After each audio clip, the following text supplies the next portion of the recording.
Tuhan berfirman kepada Musa dan Harun, "Berbicaralah kepada orang Israel dan katakan kepada mereka, apabila aurat seorang laki-laki mengeluarkan lelehan, maka najislah ia karena lelehannya itu.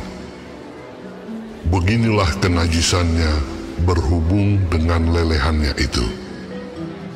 Bila auratnya membiarkan lelehan itu mengalir, atau bila auratnya menahannya sehingga tidak mengeluarkan lelehan, maka itulah kenajisannya. Setiap tempat tidur yang ditiduri orang yang mengeluarkan lelehan itu menjadi najis, dan setiap barang yang didudukinya menjadi najis juga. Setiap orang yang kena kepada tempat tidurnya haruslah mencuci pakaiannya, membasuh tubuhnya dengan air, dan ia menjadi najis sampai matahari terbenam.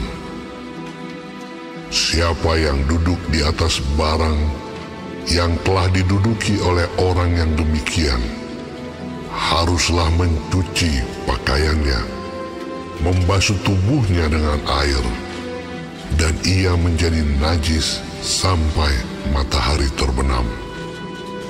Siapa yang kena kepada tubuh orang yang demikian haruslah mencuci pakaiannya, membasuh tubuhnya dengan air, dan ia menjadi najis sampai matahari terbenam. Apabila orang yang demikian meludahi orang yang tahir, haruslah orang ini mencuci pakaiannya, membasuh tubuhnya dengan air, dan ia menjadi najis sampai matahari terbenam. Dan setiap pelana yang diduduki orang yang demikian menjadi najis. Setiap orang yang kena kepada sesuatu bekas tempat orang tadi menjadi najis sampai matahari terbenam. Siapa yang mengangkatnya haruslah mencuci pakaiannya, membasuh tubuhnya dengan air, dan ia menjadi najis sampai matahari terbenam. Dan setiap orang yang kena pada orang yang demikian, sedang orang ini tidak mencuci tangan dahulu dengan air, haruslah mencuci pakaiannya, membasuh tubuhnya dengan air, dan ia menjadi najis sampai matahari terbenam. Kalau orang itu kena pada belanga tanah, itu haruslah dipecahkan, dan setiap perkakas kayu haruslah dicuci dengan air. Apabila orang yang demikian sudah bersih dari lelehannya, ia harus menghitung 7 hari lagi untuk dapat dinyatakan tahir, lalu mencuci pakaiannya, membasuh tubuhnya dengan air mengalir, maka ia menjadi tahir. Pada hari yang ke-8, ia harus mengambil 2 ekor burung tekukur atau 2 ekor anak burung merpati dan datang ke hadapan Tuhan ke pintu kemah pertemuan dan menyerahkan burung-burung itu kepada imam. Lalu imam harus mempersembahkannya, yang seekor sebagai korban penghapus dosa, dan yang seekor lagi sebagai korban bakaran. Dengan demikian, imam mengadakan pendamaian bagi orang itu di hadapan Tuhan karena lelehannya. Apabila seorang laki-laki tertumpah maninya, ia harus membasuh seluruh tubuhnya dengan air, dan ia menjadi najis sampai matahari terbenam.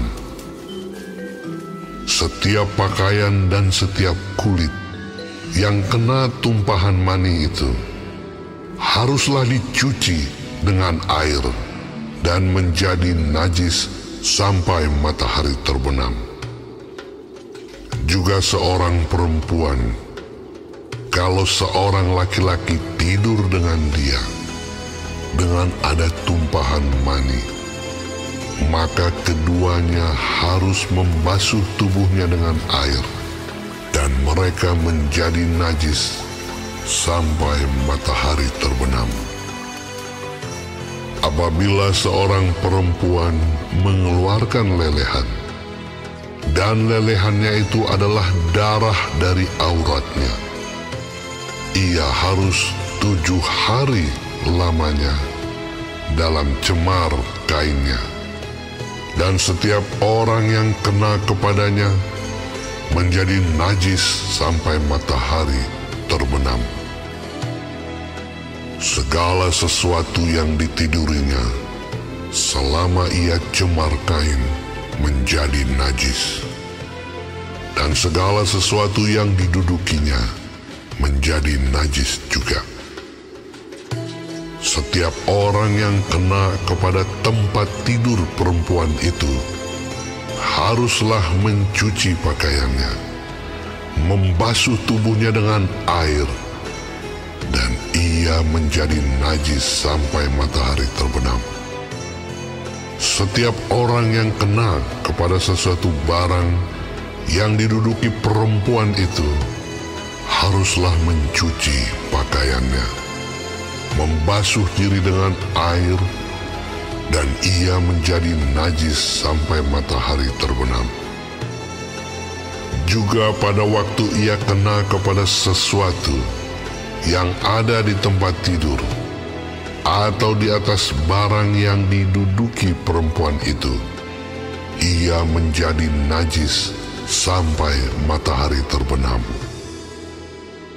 Jikalau seorang laki-laki tidur dengan perempuan itu dan ia kena cemar kain perempuan itu, maka ia menjadi najis selama 7 hari, dan setiap tempat tidur yang ditidurinya menjadi najis juga. Apabila seorang perempuan berhari-hari lamanya mengeluarkan lelehan, yakni lelehan darah yang bukan pada waktu cemar kainnya, atau apabila ia mengeluarkan lelehan lebih lama dari waktu cemar kainnya, maka selama lelehannya yang najis itu, perempuan itu adalah seperti pada hari-hari cemar kainnya, yakni ia najis. Setiap tempat tidur yang ditidurinya, selama ia mengeluarkan lelehan, haruslah baginya seperti tempat tidur pada waktu cemar kainnya, dan setiap barang yang didudukinya menjadi najis sama seperti kenajisan cemar kainnya. Setiap orang yang kena kepada barang-barang itu menjadi najis, dan ia harus mencuci pakaiannya, membasuh tubuhnya dengan air, dan ia menjadi najis sampai matahari terbenam. Tetapi jikalau perempuan itu sudah tahir dari lelehannya, ia harus menghitung 7 hari lagi. Sesudah itu, barulah ia menjadi tahir. Pada hari yang ke-8, ia harus mengambil 2 ekor burung tekukur atau 2 ekor anak burung merpati dan membawanya kepada imam ke pintu kemah pertemuan. Imam harus mempersembahkan yang seekor sebagai korban penghapus dosa dan yang seekor lagi sebagai korban bakaran. Dengan demikian, imam mengadakan pendamaian bagi orang itu di hadapan Tuhan, karena lelehannya yang najis itu. Begitulah kamu harus menghindarkan orang Israel dari kenajisannya, supaya mereka jangan mati di dalam kenajisannya, bila mereka menajiskan kemah suciku yang ada di tengah-tengah mereka itu. Itulah hukum tentang seorang laki-laki yang mengeluarkan lelehan atau yang tertumpah maninya yang menyebabkan dia najis. Dan tentang seorang perempuan yang bercemar kain, dan tentang seseorang, baik laki-laki maupun perempuan, yang mengeluarkan lelehan, dan tentang laki-laki yang tidur dengan perempuan yang najis.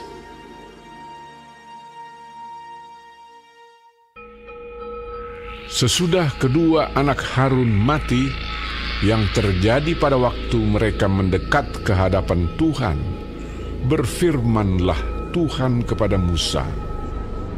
Firman Tuhan kepadanya, Katakanlah kepada Harun, kakakmu, supaya ia jangan sembarang waktu masuk ke dalam tempat kudus di belakang tabir, ke depan tutup pendamaian yang di atas tabut, supaya jangan ia mati. Karena aku menampakkan diri dalam awan di atas tutup pendamaian. Beginilah caranya Harun masuk ke dalam tempat kudus itu, yakni dengan membawa seekor lembu jantan muda untuk korban penghapus dosa, dan seekor domba jantan untuk korban bakaran. Ia harus mengenakan kemeja lenan yang kudus, dan ia harus menutupi auratnya dengan celana lenan, dan ia harus memakai ikat pinggang lenan dan berlilitkan serban lenan. Itulah pakaian kudus yang harus dikenakannya sesudah ia membasuh tubuhnya dengan air.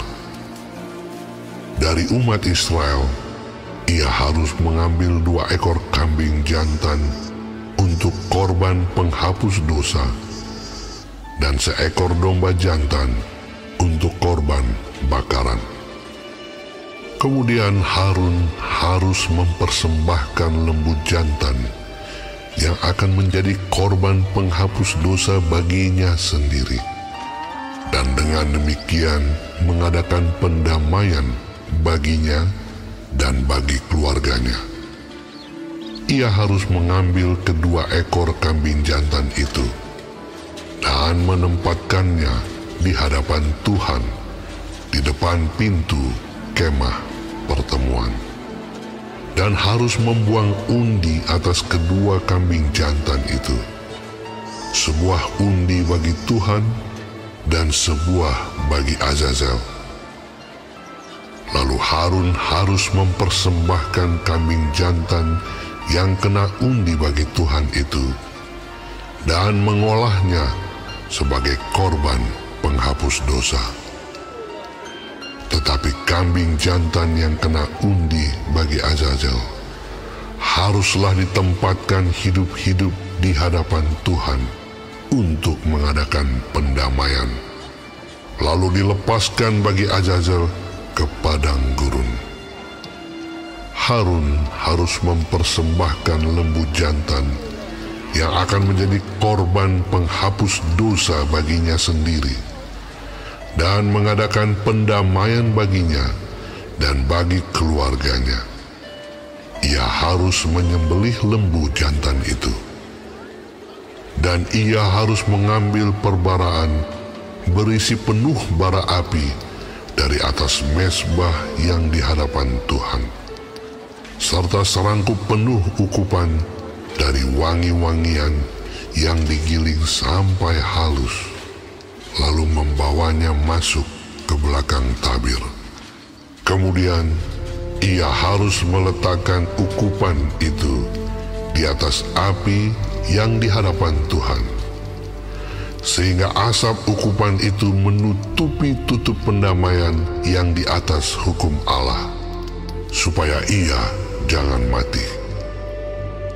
Lalu ia harus mengambil sedikit dari darah lembu jantan itu dan memercikkannya dengan jarinya ke atas tutup pendamaian di bagian muka, dan ke depan tutup pendamaian itu ia harus memercikkan sedikit dari darah itu dengan jarinya 7 kali. Lalu ia harus menyembelih domba jantan yang akan menjadi korban penghapus dosa bagi bangsa itu, dan membawa darahnya masuk ke belakang tabir.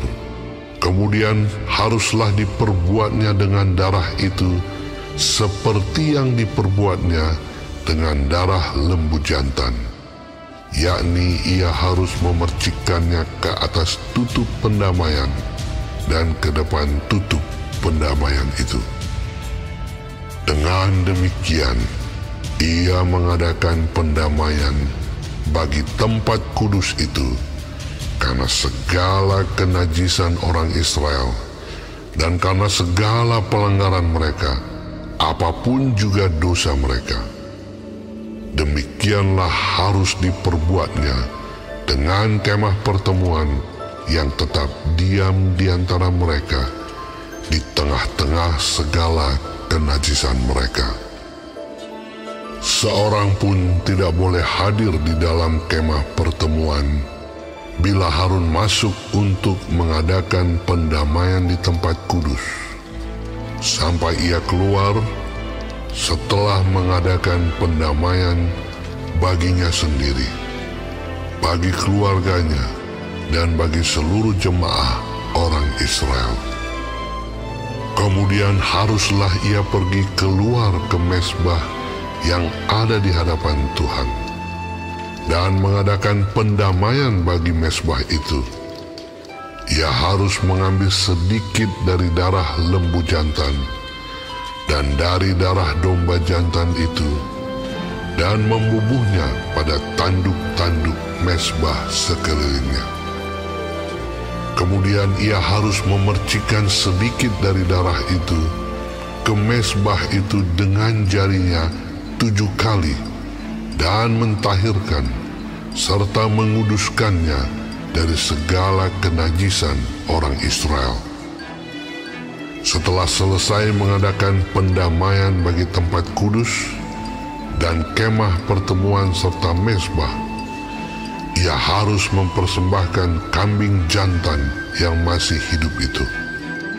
Dan Harun harus meletakkan kedua tangannya ke atas kepala kambing jantan yang hidup itu, dan mengakui di atas kepala kambing itu segala kesalahan orang Israel dan segala pelanggaran mereka, apapun juga dosa mereka. Ia harus menanggungkan semuanya itu ke atas kepala kambing jantan itu, dan kemudian melepaskannya ke padang gurun dengan perantaraan seseorang yang sudah siap sedia untuk itu. Demikianlah kambing jantan itu harus mengangkut segala kesalahan Israel ke tanah yang tandus, dan kambing itu harus dilepaskan di padang gurun. Sesudah itu, Harun harus masuk ke dalam kemah pertemuan dan menanggalkan pakaian lenan yang dikenakannya ketika ia masuk ke dalam tempat kudus, dan harus meninggalkannya di sana. Ia harus membasuh tubuhnya dengan air di suatu tempat yang kudus dan mengenakan pakaiannya sendiri. Lalu ia harus keluar dan mempersembahkan korban bakarannya sendiri dan korban bakaran bangsa itu. Dengan demikian, ia mengadakan pendamaian baginya sendiri dan bagi bangsa itu. Kemudian, ia harus membakar lemak korban penghapus dosa di atas mezbah. maka orang yang melepaskan kambing jantan bagi Azazel itu harus mencuci pakaiannya, membasuh tubuhnya dengan air, dan sesudah itu barulah boleh masuk ke perkemahan. Lembu jantan dan kambing jantan korban penghapus dosa yang darahnya telah dibawa masuk untuk mengadakan pendamaian di dalam tempat kudus harus dibawa keluar dari perkemahan, dan kulitnya, dagingnya, dan kotorannya harus dibakar habis. Siapa yang membakar semuanya itu harus mencuci pakaiannya, membasuh tubuhnya dengan air, dan sesudah itu barulah boleh masuk ke perkemahan.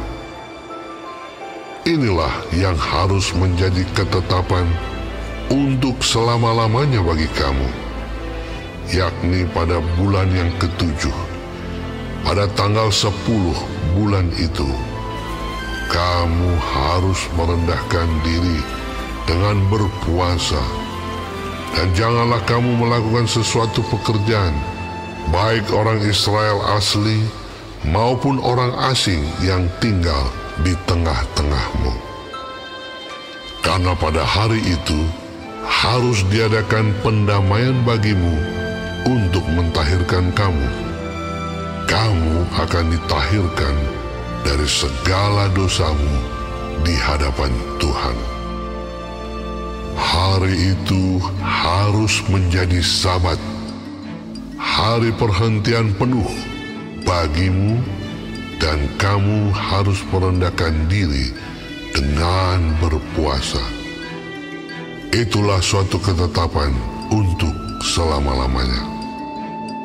Dan pendamaian harus diadakan oleh imam yang telah diurapi dan telah ditabiskan untuk memegang jabatan imam menggantikan ayahnya.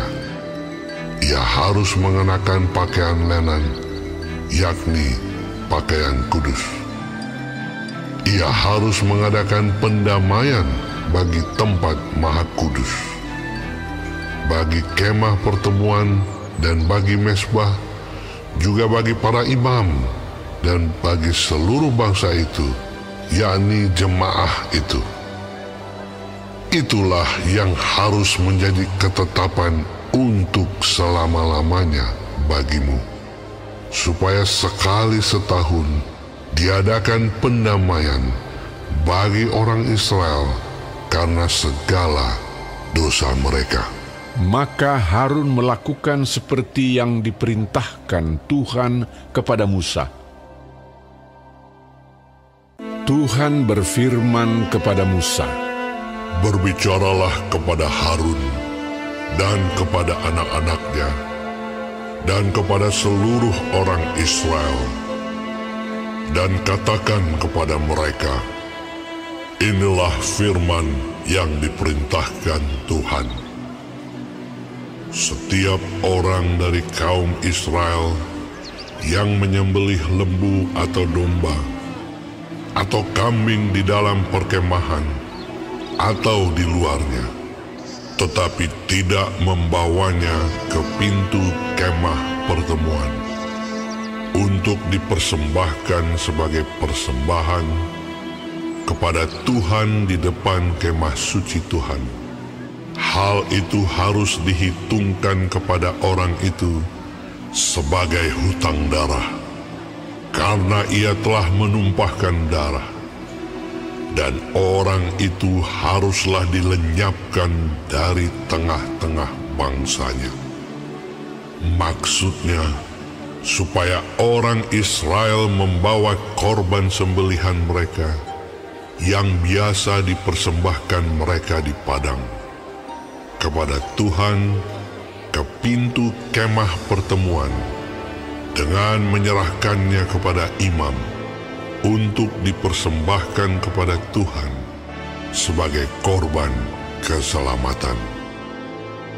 Imam harus menyiramkan darahnya pada mezbah Tuhan di depan pintu kemah pertemuan dan membakar lemaknya menjadi bau yang menyenangkan bagi Tuhan. Janganlah mereka mempersembahkan lagi korban mereka kepada jin-jin, sebab menyembah jin-jin itu adalah zina. Itulah yang harus menjadi ketetapan untuk selama-lamanya bagi mereka turun-temurun.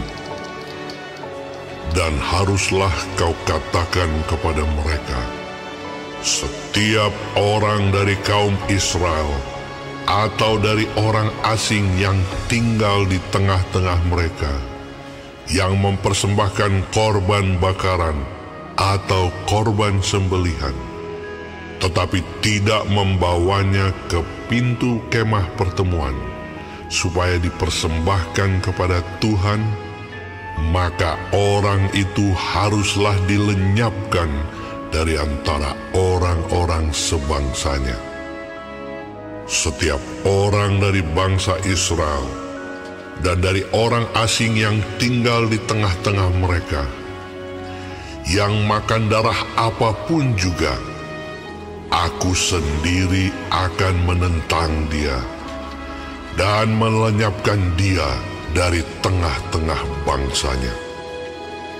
Karena nyawa makhluk ada di dalam darahnya, dan aku telah memberikan darah itu kepadamu di atas mezbah untuk mengadakan pendamaian bagi nyawamu. Karena darah mengadakan pendamaian dengan perantaraan nyawa. Itulah sebabnya aku berfirman kepada orang Israel, seorang pun di antaramu janganlah makan darah. Demikian juga orang asing yang tinggal di tengah-tengahmu tidak boleh makan darah. Setiap orang dari orang Israel dan dari orang asing yang tinggal di tengah-tengahmu, yang menangkap dalam perburuan seekor binatang atau burung yang boleh dimakan, haruslah mencurahkan darahnya, lalu menimbunnya dengan tanah. Karena darah itulah nyawa segala makhluk. Sebab itu aku telah berfirman kepada orang Israel, darah makhluk apapun janganlah kamu makan, karena darah itulah nyawa segala makhluk. Setiap orang yang memakannya haruslah dilenyapkan. Dan setiap orang yang makan bangkai atau sisa mangsa binatang buas, baik ia orang Israel asli maupun orang asing, haruslah mencuci pakaiannya, membasuh tubuhnya dengan air, dan ia menjadi najis sampai matahari terbenam. Barulah ia menjadi tahir. Tetapi jikalau ia tidak mencuci pakaiannya dan tidak membasuh tubuhnya, ia akan menanggung kesalahannya sendiri. Tuhan berfirman kepada Musa, Berbicaralah kepada orang Israel dan katakan kepada mereka, Akulah Tuhan Allahmu. Janganlah kamu berbuat seperti yang diperbuat orang di tanah Mesir, di mana kamu diam dahulu. Juga janganlah kamu berbuat seperti yang diperbuat orang di tanah Kanaan, kemana aku membawa kamu. Janganlah kamu hidup menurut kebiasaan mereka. Kamu harus lakukan peraturanku dan harus berpegang pada ketetapanku dengan hidup menurut semuanya itu. Akulah Tuhan Allahmu. Sesungguhnya kamu harus berpegang pada ketetapanku dan peraturanku. orang yang melakukannya akan hidup karenanya. Akulah Tuhan. Siapapun di antaramu, janganlah menghampiri seorang kerabatnya yang terdekat untuk menyingkapkan auratnya. Akulah Tuhan. Janganlah kau singkapkan aurat istri ayahmu, karena ia hak ayahmu. Dia ibumu, jadi janganlah singkapkan auratnya. Janganlah kau singkapkan aurat seorang istri ayahmu, karena ia hak ayahmu. Mengenai aurat saudaramu perempuan, anak ayahmu atau anak ibumu, baik yang lahir di rumah ayahmu maupun yang lahir di luar, janganlah kau singkapkan auratnya.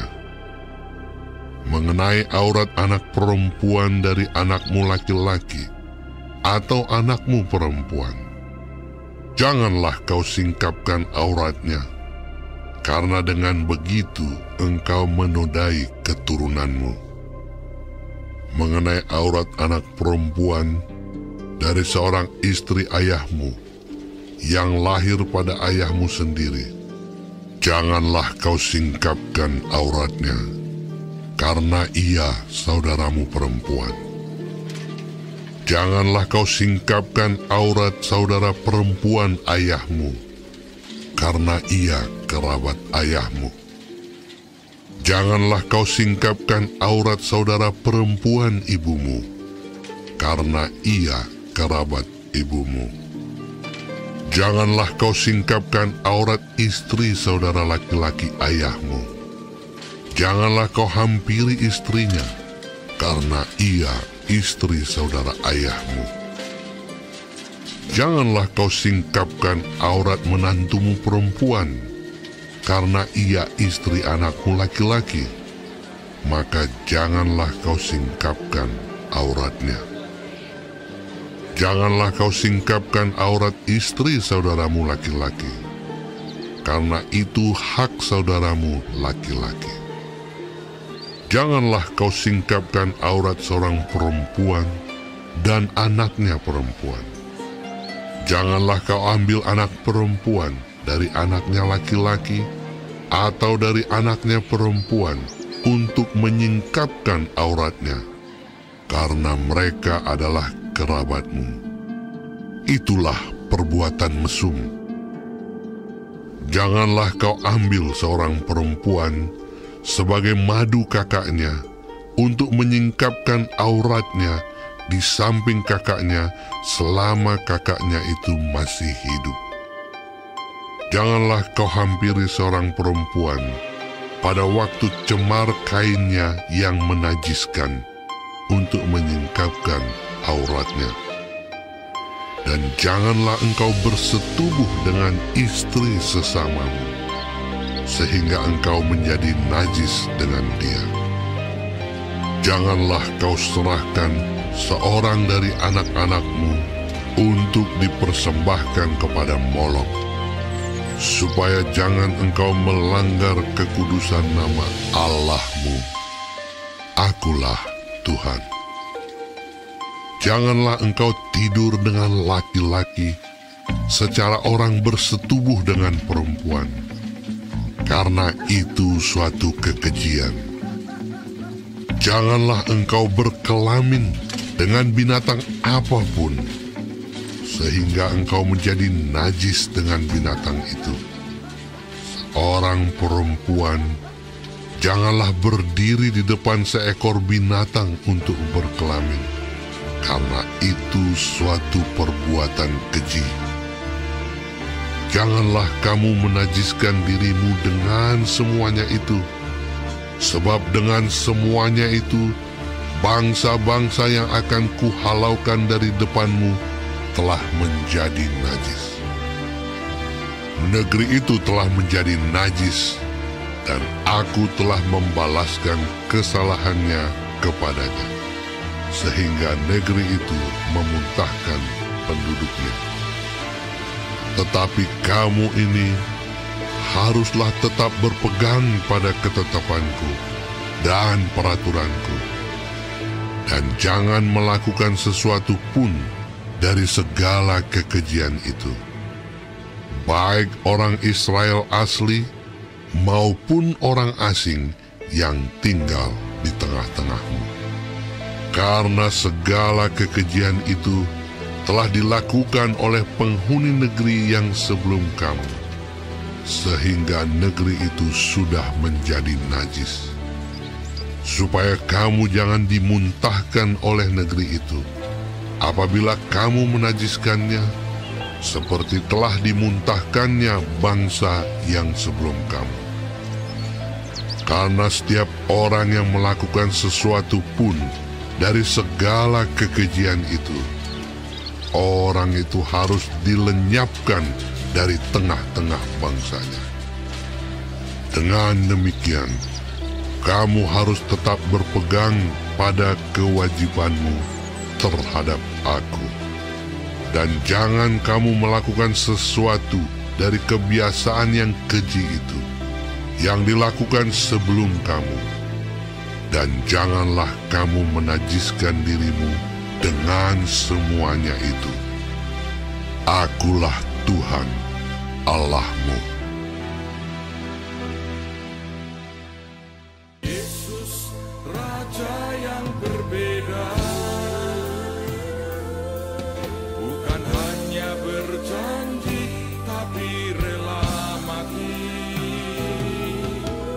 Yesus